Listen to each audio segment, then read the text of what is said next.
Bom dia. Nós estamos esses dias em Colossenses. Ontem nós concluímos Colossenses 3 e vamos iniciar agora em Colossenses 4. Colossenses capítulo 4. Senhores, tratai vossos servos de modo justo e equânime, sabedores de que também vós tendes um Senhor no céu. Nós cristãos temos o dever, a obrigação de sermos justos com todas aquelas pessoas que estão debaixo de ordens nossas. Nós, antes de qualquer coisa, temos que compreender que somos todos irmãos, somos todos filhos do mesmo Pai, não existe diferença alguma. Assim como nós lideramos sobre algumas pessoas, outros lideram sobre nós, e enfim, são todos unânimes, irmãos. E temos que tratar todos exatamente dessa maneira, como irmãos, sendo justo. Por sermos cristãos, nós temos que desejar ao próximo aquilo que nós queremos para nós. Tudo se resume a isso, esse é o segundo mandamento bom de Jesus. Amai o próximo como a vós mesmos.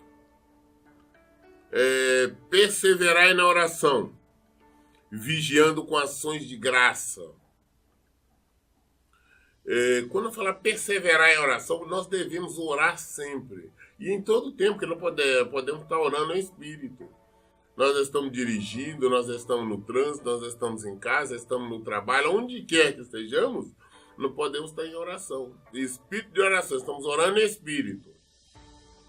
Agora, quando temos condições, na nossa casa, onde quer que seja, nós podemos abrir a nossa boca, orar, falar com o Senhor de forma declarada, ótimo, maravilhoso.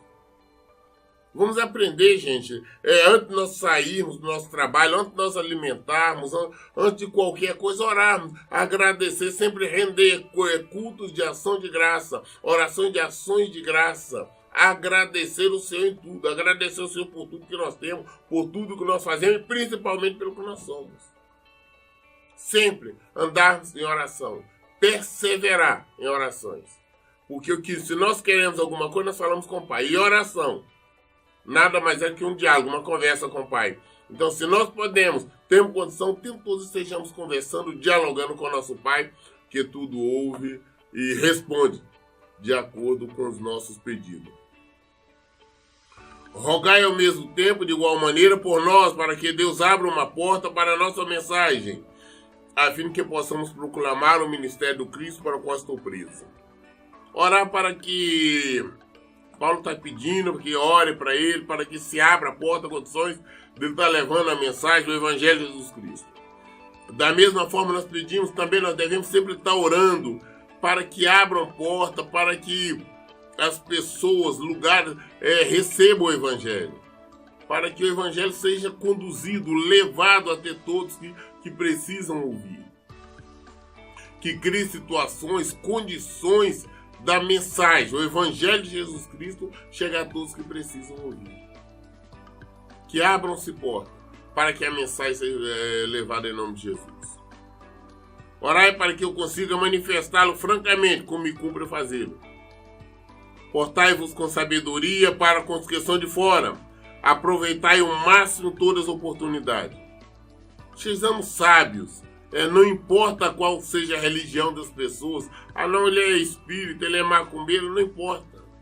Vamos tratar com sabedoria, vamos apresentar o caráter de Cristo, vamos mostrar o caráter do Senhor, a face dele, porque nós mostrando, as pessoas vão querer conhecer o mesmo Deus que nós servimos, vão querer vir ao Senhor. Isso se nós demonstrarmos esse caráter, se nós apresentarmos o Senhor. Mas só que para apresentarmos o Senhor tem que viver em nós. Eles têm que estar em nós.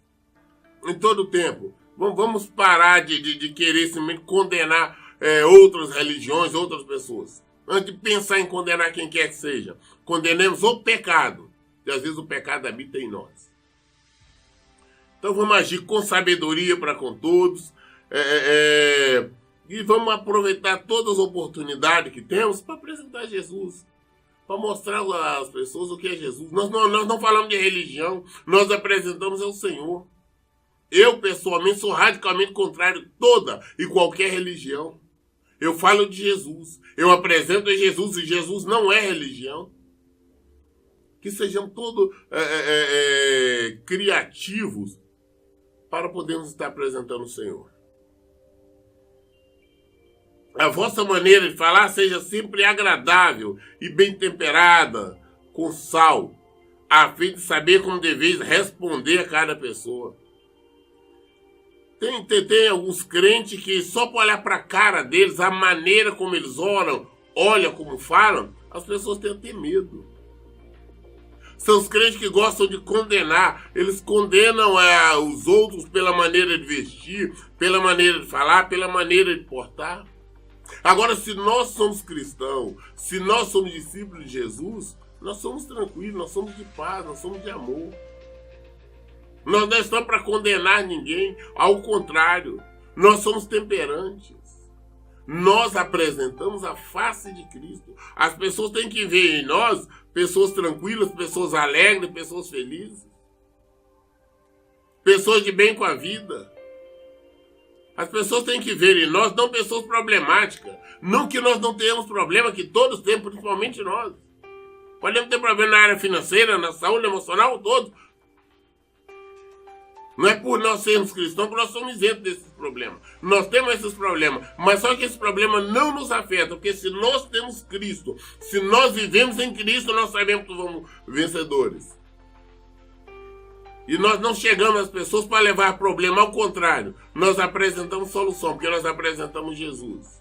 Nós estamos na luta, estamos na batalha, mas nós somos alegres, nós somos vitoriosos no Senhor. Quanto à minha situação, Tíquico, irmão amado, fiel ministro e conservo no Senhor, de tudo vos informará. Eu vos envio com o objetivo principal de vos colocar a par sobre como estamos vivendo e para que ele possa confortar o vosso coração. Em sua companhia vos envio Onésimo, leal e amado irmão, que é um de vós. Eles vos farão saber tudo o que está acontecendo por aqui. Falei, olha, estou enviando vocês lá o Tíquico. Estou enviando esse e junto com ele está indo também Onésimo, que é um de vocês, que é um de Colossenses, para falar como é que nós temos vivido aqui, como nós pregamos o Evangelho, como para vocês terem uma noção exata que não somente nós falamos, mas nós vivemos o Evangelho. São pessoas de vocês, para testemunhar e também trazer notícia de vocês. Saudai-vos a Aristarco, meu companheiro de prisão, assim como Marcos, primo de Barnabé, sobre quem já recebeste instruções, portanto, se ele for visitar, recebei-o. Jesus, chamado Justo, também vos envia saudações. Aqui já é Paulo já despedindo, né, dos Colossos, né, finalizando esta carta, e está citando o nome dos irmãos, aqueles mandando recomendações, citando saudações. Aqui ele está falando de um outro de Jesus, mas não Jesus Cristo, nosso Salvador, mas um outro irmão, o nome Jesus. Nós temos que entender que o nome Jesus era um nome comum no meio dos hebreus. E aqui tem mais um, Jesus chamado Justo. Também vos envia saudações. Esse Jesus estava com eles, enviando saudações. Esses são os únicos da circuncisão que são meus cooperadores no benefício do reino de Deus. Eles têm me proporcionado grande apoio e consolo. Epáfras, que também é um de vós e servo de Cristo Jesus, vos envia saudações. Ele está sempre guerreando por vós em suas orações, para que, como crentes maduros e cheios da fé, continueis caminhando firme na prática de toda a vontade de Deus. Sou testemunha de quanto ele se esforça em zelo fraternal por vós e pelos que estão em Laodiceia e em Hierápolis. Está falando sobre Epáfras, que estava lá com eles. Esse Epáfras era um colossense, era de Colosso, e o empenho que ele tinha, está orando, intercedendo, clamando por eles. São comentários de Paulo aqui no final. São testemunha Lucas, o médico amado, que nós sabemos que é Lucas. Lucas é o autor do terceiro evangelho, o evangelho de Lucas. Ele era médico, então Lucas, o médico amado. Lucas também é o autor do livro de Atos dos Apóstolos. Lucas, o médico amado, e Demas vos cumprimentam carinhosamente. Cumprimentai igualmente todos os irmãos em Laodiceia e também em Ninfa e a igreja que reúne em sua casa. Depois de lida entre vós, fazei com que esta carta também seja recebida e lida na igreja dos Laodicenses, e que vos de igual modo possais ler a carta de Laodiceia. Olha, depois da igreja ler essa carta, né, que foi a carta de Colossenses, aí na igreja também seja lida também em Laodiceia. E pelo que parece houve uma carta também que ele tinha enviado para Laodiceia, porque ele pede também para que a carta de Laodiceia seja lida por eles. E dizer a Arquipo, cuida do ministério que recebeste no Senhor para que o cumpra. Agora no final aqui a bênção apostólica. Eu, Paulo, faço questão de saudar-vos de próprio punho. Lembrai-vos das minhas algemas. A graça esteja com todos vós. Paulo tinha um problema de vista, ele praticamente não escrevia. Sempre tinha um escritor, algum dos irmãos que escrevia as cartas. Ele ditava, ele escrevia. Mas geralmente no final ele colocava alguma coisa. Como tem alguma que ele disse, não, veja que eu escrevi com minhas letras grandes alguma coisa. Então no versículo 18 ele está dizendo, falou, olha, eu, Paulo, faço questão de saudar-vos do próprio punho. Lembrai-vos das minhas algemas, lembrai-vos da minha prisão. Ele não está falando somente das prisões físicas, mas da prisão dele em Cristo, como nós temos falado. Nós temos que saber que nós somos presos, prisioneiros em Cristo Jesus, não tem por onde fugir. A graça esteja com todos vós. Concluímos o livro de Colossenses. Vamos iniciar então 1 Tessalonicenses. A primeira carta, houve duas, né? Que vamos ler a segunda e a posterior. Foram duas cartas à igreja, né, aos irmãos, ao povo de Tessalônica. Então, a primeira. 1 Tessalonicenses, capítulo 1. Paulo, Silvano e Timóteo, a igreja dos Tessalonicenses. Em Deus Pai, no Senhor Jesus Cristo, graça e paz a vós outros.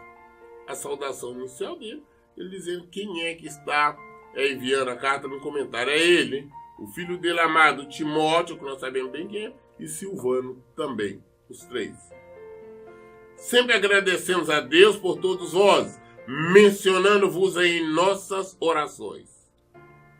Recordamos-nos constantemente na presença do nosso Deus e Pai, do vosso trabalho que resulta da fé operosa, do amor fraternal abnegado e da perseverança que vem de uma convicta esperança em nosso Senhor Jesus Cristo. Olha, eu lembro sempre em nossas orações, nós oramos agradecendo sempre ao Pai pelo trabalho, recordando do empenho que vocês têm pelo Evangelho de Jesus Cristo. É uma fé operosa, ou seja, não é uma fé morta, é uma fé que traz ação, que traz resultado, que mostra realmente. E por isso que nós recordamos e agradecemos ao Senhor. Reconhecendo, irmãos amados de Deus, que fosse eleito por Ele. Porque o nosso Evangelho não chegou a vós somente por meio de palavras, mas igualmente com poder no Espírito Santo e em plena certeza de fé. Sabeis muito bem como procedemos em vosso benefício quando estávamos convosco. Claro, porque o nosso Evangelho, o Evangelho de Jesus Cristo, quando foi pregado, quando nós levamos, quando nós conduzimos, quando nós apresentamos a vocês, não foi somente um Evangelho qualquer, mas foi um Evangelho com poder, um Evangelho com autoridade, o Evangelho de Jesus Cristo, o Evangelho que opera resultado. Esse foi o Evangelho que nós apresentamos. De fato vos tornaste nossos discípulos e do Senhor, pois apesar do muito sofrimento, recebeste a palavra com alegria que veio do Espírito Santo. Dessa forma, vos tornaste o padrão de fé para todos os crentes que estão na Macedônia e na Caia.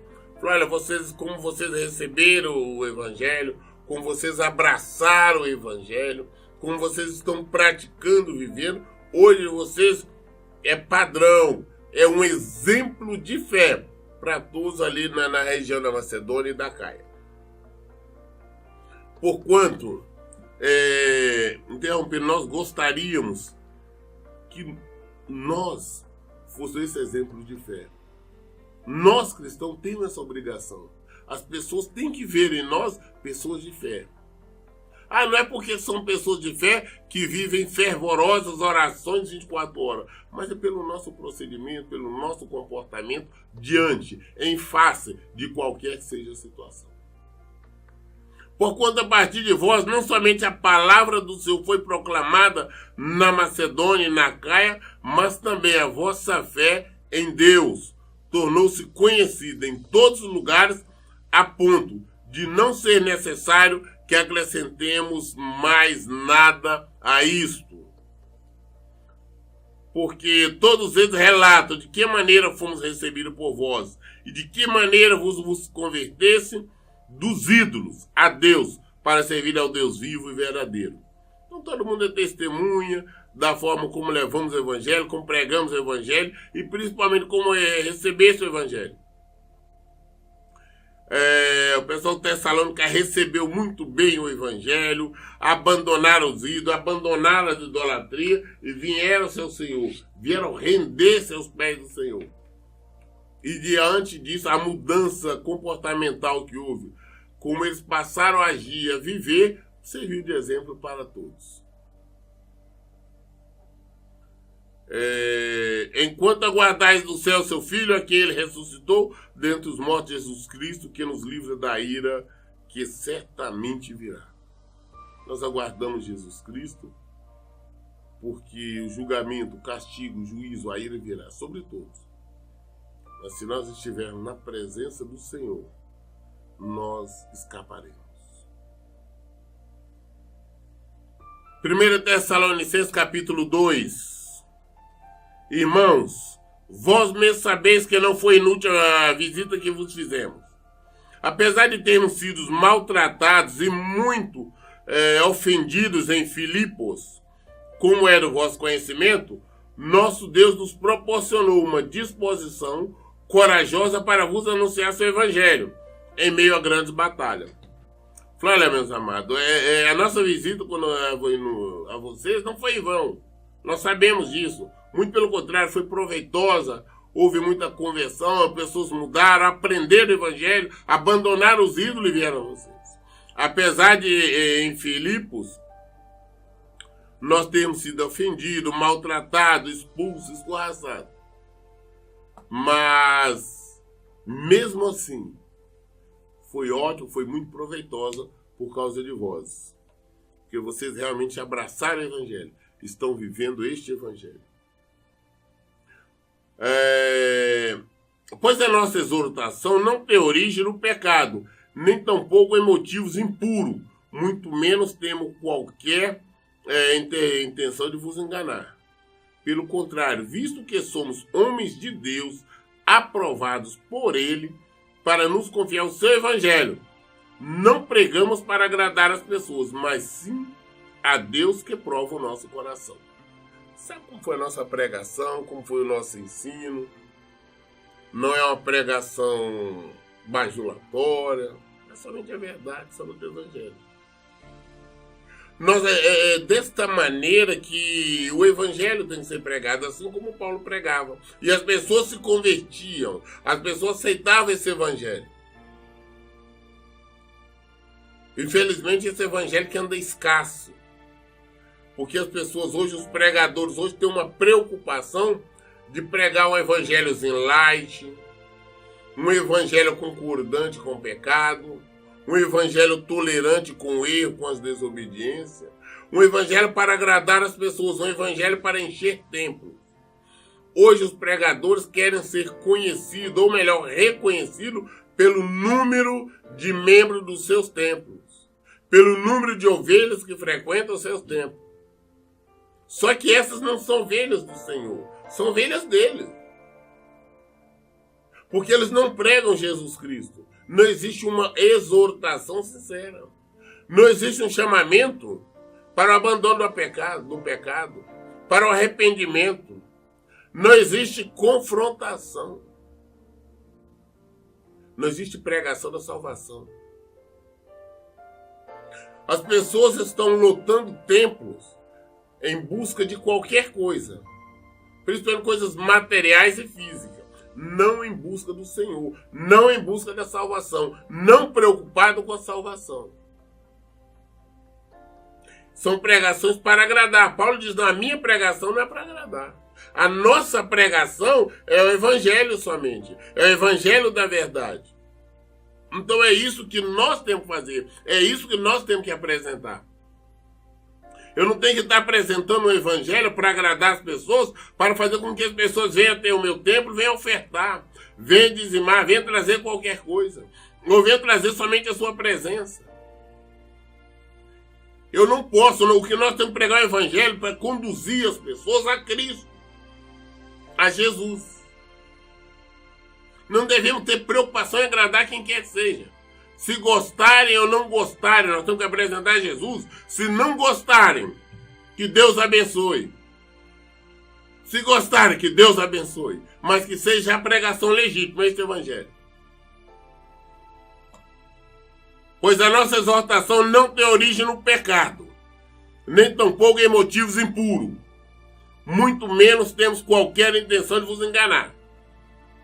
Pelo contrário, visto que somos homens de Deus, aprovados por Ele, para nos confiar o seu evangelho. Não pregamos para agradar pessoas, mas sim a Deus que prova o nosso coração. A verdade é que jamais nos utilizamos de linguagem bajuladora, como bem sabeis, nem de artimanhas gananciosa. Deus é testemunha dessa verdade. Não é linguagem bajuladora, como hoje acontece nos templos. Ah, não vem que Deus está te abençoando. Ah, Deus está te dando. Deus está fazendo. Isso é uma mentirada. Simplesmente para agradar, para extorquir. Essa que não tem outra palavra. São estelionatários. É isso que estão fazendo. É agradar o povo para tomar. Ah, não, Deus está abençoando, Deus está lhe dando. Participa dessa campanha, daquela campanha. Traz esta ou aquela oferta que Deus vai lhe dar, Deus vai abençoar. Participa dessa corrente, participa daquilo. E não é bíblico. Não chama participar da corrente do arrependimento. Ao contrário, cria situações que não tem nada a ver com a palavra de Deus. Mentira para enganar o povo. Ah, não venha que Deus vai fazer você ser liberto desses vícios. Deus vai fazer se você quiser abandonar, se você lutar contra a sua carne. Ah, venha que Deus vai fazer você abandonar qualquer pecado, tá tudo certo. Deus vai fazer se você combater, se você decidir realmente deixar. Essas pregações enganadoras não está conduzindo ninguém ao reino. As pessoas são conduzidas a templos. Shows gospel, boate gospel, dança gospel, quadrilhas gospel. Isso não tem nada a ver com o reino de Deus. Isso é para agradar o povo, para serem extorquidos. Pregações bajulatórias, enganadora. É o que Paulo está falando, nós não fazemos isso. Da mesma forma, nunca nos dedicamos a buscar honraria, quer da vossa parte ou mesmo dos outros. A buscar ser reconhecido como pastor, tal, pregador. Não queremos ser reconhecido como nada. Queremos ser reconhecido como servo de Cristo. Queremos ser reconhecido por Deus. Queremos que Deus nos olhe e nos fale, não, aquele é nosso servo, aquele é nossa serva. É isso que nós queremos ser reconhecidos. Por homens não temos intenção, não. Nós estamos preocupados com isso.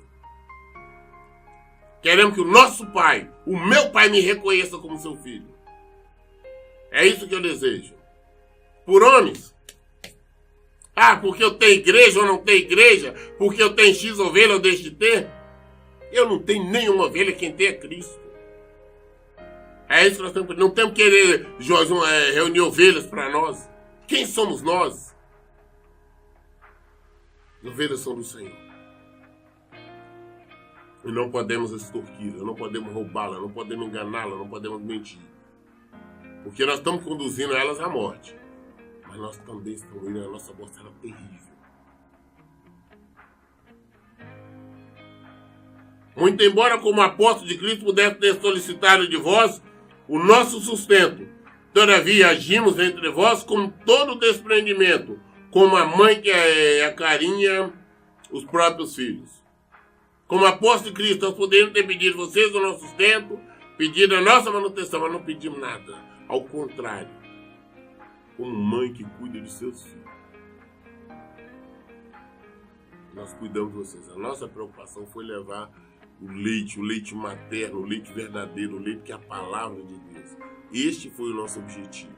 Não tirar qualquer coisa de vocês. Assim, por causa do grande afeto por vós, decidimos dar-lhe não somente o Evangelho de Deus, mas igualmente a nossa própria vida, tendo em vista que vos tornaste muito amado por nós. Ele falou, olha, nós tornamos levar, no final do afeto, carinho, amor que tive por vocês, nós resolvemos entregar para vocês não somente o Evangelho de Cristo, mas se fosse necessário a nossa própria vida. Porque vocês tornaram pessoas muito amadas, muito queridas por nós. Até a nossa vida nós daríamos. Não fomos para pegar nada de vocês, não. E nem o sustento. Porque certamente vós recordais, caros irmãos, do nosso dedicado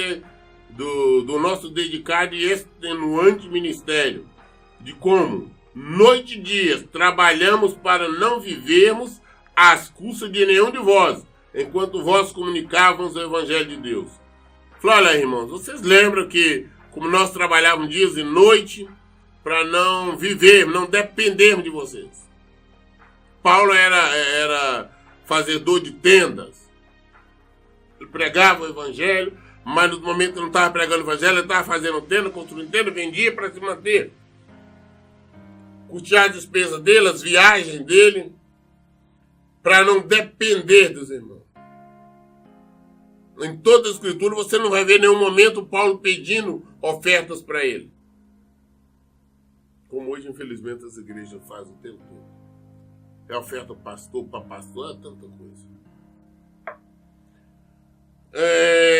Vós e Deus sois testemunha de como nos portamos de maneira santa, justa e irrepreensível entre vós, os que credes. E sabei ainda que tratávamos a cada um de vós com a mesma deferência que um pai trata a seus filhos, suplicando-vos, consolando-vos e oferecendo o nosso testemunho, a fim de que possais viver de modo digno de Deus que convocou para o seu reino e glória. Claro, você sabe a maneira como nós nos portamos, como eu portei no meio de vocês, não dependendo de você, ao contrário, nós ficamos ali simplesmente levando a palavra, alimentando vocês com a palavra, com verdadeiro leite, com o Evangelho de Jesus Cristo. E vocês viram não somente com o que nós falamos, mas principalmente a maneira como nós portamos, como nós agimos no meio de vocês. Falando, testemunhando sobre tudo que Deus fez em nossas vidas e que Deus faz. É isso que nós temos que fazer, nós temos que aprender com Paulo, a pregar o Evangelho, a viver o Evangelho de Jesus Cristo.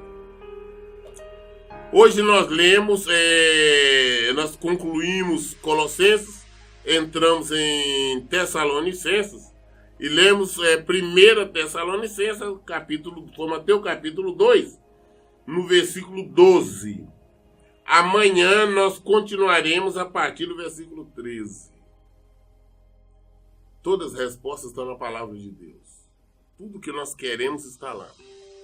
Então, por isso, em todo o tempo, o que eu tenho que falar com vocês é isso. Gente, vamos ler, vamos meditar, vamos entender, vamos compreender a vontade de Deus, porque nós só podemos praticar o que nós sabemos. Nós só podemos agir de acordo com a vontade de Deus se nós conhecemos a vontade dele. Se nós não conhecemos, não temos condição de praticar. Por isso, em todo o tempo, leiam e pratique a Bíblia. Que Deus abençoe e tenha um bom dia.